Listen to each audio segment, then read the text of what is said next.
Hi there, I am the CRM Ninja, and on today's episode of the Oops Factor, I have the wonderful Tamara Phelan. Tamara, welcome to the show. Hey, EY, how you doing? I am well, thank you. Congratulations on your new role. Thank you very much. Exciting times for 2021. Indeed. For those people who don't know Tamara, Tamara has just moved into partnerland, coming from an ISV, Yeah, looking at things from the other side of the fence now. and I'm looks very very much different now, enjoying it. doesn't it? It does look very different. I had enough exposure. So, as part of my role previously, I worked with partners. So, I was very well kind of connected to the partner ecosystem. But yeah, it's good to be on the other side of the fence now. Very excited.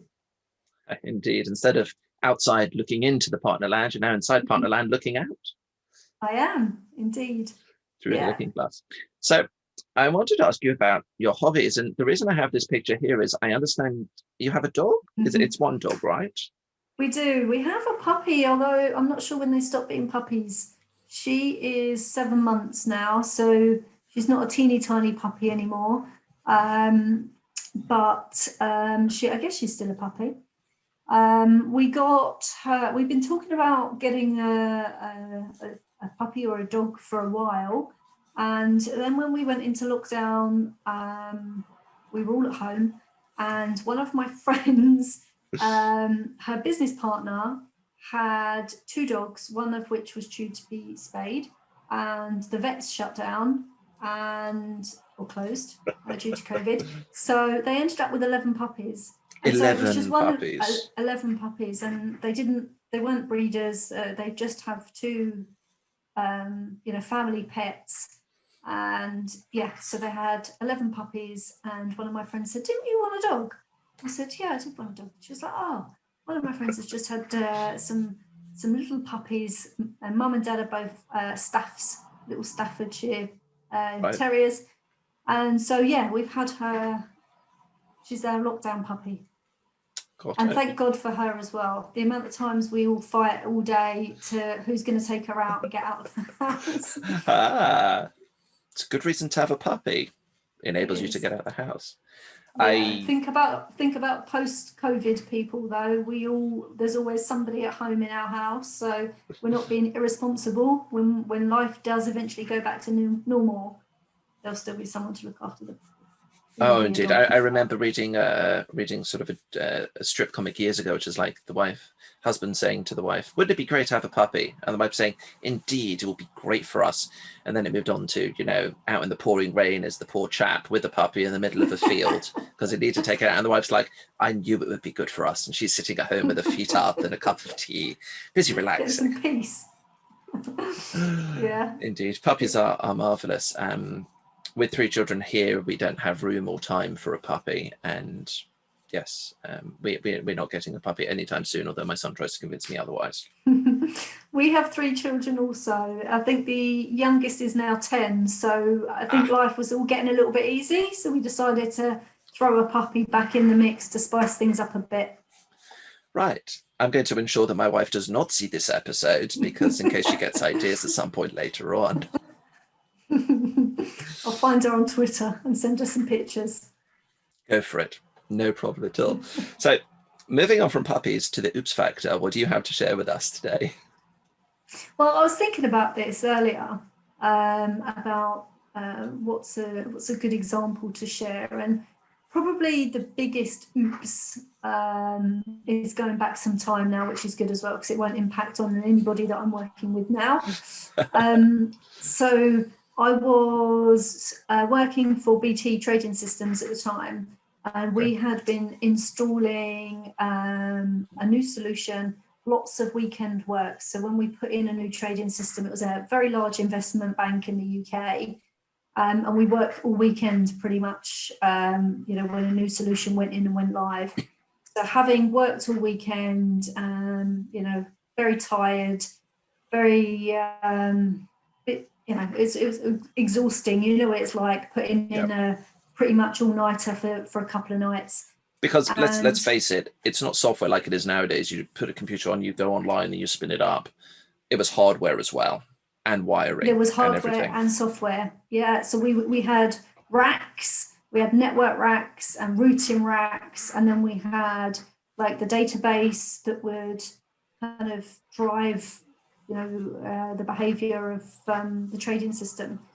And it was the database that I was kind of, and the programming element that I was responsible for. We needed to make a change on the Monday morning. And over the weekend, obviously there's no one there, and you're making changes on the fly quickly. All of your checks and considerations kind of go out the window, because you learn to ignore the big red boxes that come up saying, are you sure you want to do that? Because you think that's a Sunday. Yes, I do want to do that. It's a Sunday box. So we don't need to worry about Sunday boxes. Sunday boxes don't matter. Sunday box. It don't matter. Yes, I want to do it. Anyway, we needed to download the system, and the system was designed in such a way that you download one side. It was a load balancing. So you download one side and then you download the other side, and you don't download them both at the same time because it downloads them both and takes everything offline.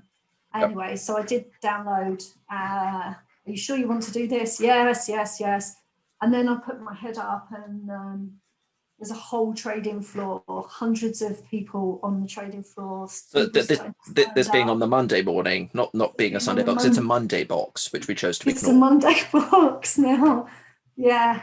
If you've ever spent any time on the trading floor, you'll know the type of pressures and the stresses that go on. It's very quiet, isn't there? It's like a total hush on the floor during trading hours. People just don't talk, right? Well, funny enough, when you download certain parts of the system, you take the whole system offline, and it is perfectly quiet because the phones stop ringing and everybody stops talking because you've literally just taken the system offline. I did that. That was my oops. My head come up and everyone was quiet, and people were looking at their handsets because I don't know if you've experienced the trading handsets and on an investment trading floor. So yeah, that was me. Probably a good 5 minutes, which in the grand scheme of things isn't the end of the world, but when you're in that environment where making trades, it literally seconds count, because as the markets fluctuate is where they're making the money or losing the money. So yeah, that was my oops. So obviously going forward, you decided not to ignore Monday boxes. Did you also then not ignore Sunday boxes as well, or did you just continue with Sunday boxes, just ignore? So one thing is red boxes scare the life out of me now. A couple of things I took out of this is you don't ever really learn anything until you break something, which is actually a very valuable lesson. Yeah. Because I could tell you every part of that part that I broke, whereas the rest of the system is pretty, when everything works well and you're going along swimmingly, you don't really learn, It's when things break that you learn. So never ignore big red boxes, and always take your time when you're in a tense kind of situation. Even if you've got lots of people around you going, you need to hurry up, we've got to fix this, take your time, ignore the noise, and don't ignore the red box. Don't ignore the red box. It must be difficult if people send you boxes of chocolates, because some of them come in red boxes. They do. I won't ignore them either. Yeah. Well, boxes of chocolates, I don't know who would ignore a box of chocolates, really, Yeah. Must be a very strange person to ignore boxes of chocolates. Yeah. Certainly don't get ignored in our house, and I'm sure not with yours either, with 3 children running around. Yes, and they do like chocolate. They do like chocolate. So I hope there was a happy ending to that, with the download finish and everything came back up and running. Yeah. I mean, it was literally 5 minutes, so it wasn't the end of the world. It feels it at the time, and when you've got everybody's eyes on you, and I think. So they knew that you were the one doing it. Oh yeah, I put my hands up, but that's another thing. I always admit when I make a mistake. I'm the worst person in the world. Yeah, it was me. I'm sorry, I did it. It was me. So yeah, I don't think my boss liked me very much, because he obviously had to go and explain the human error element of the trading floor being down for 5 minutes, which was a bit of a shame considering everything else was so successful. But who knows? You could have actually saved them from a big loss because they could have had a small dip in the market in those 5 minutes, causing them a loss. But instead, by taking it down, you enabled them that they didn't lose any money during that point. Who knows? Exactly. And to be honest, EY, I was horrified and like wanted to hide in a hole for days afterwards. But in the grand scheme of things, nobody died. Indeed. At that moment. I've actually done something similar, though not with downloading, but I was installing an update and I restarted a test system where the backend database was the same database cluster, SQL farm, on-prem hardware that was running the live production system as well. And all I can say is that was not just 5 minutes. How long did that take? Because when you install a SQL Server update and it stops everything and it has to run through it and then it needs to reboot and then the entire cluster needs to come back on and perform its checks. How many minutes or hours are we talking? I think people got an early lunch break. And by early, from recollection, because it's very dim, shoved into the back of my mind, it was around 35 minutes that the system was down for. And it was in a company, it was a wholesaler in the energy sector, actually selling physical stuff. So clients couldn't get through that needed supplies. It was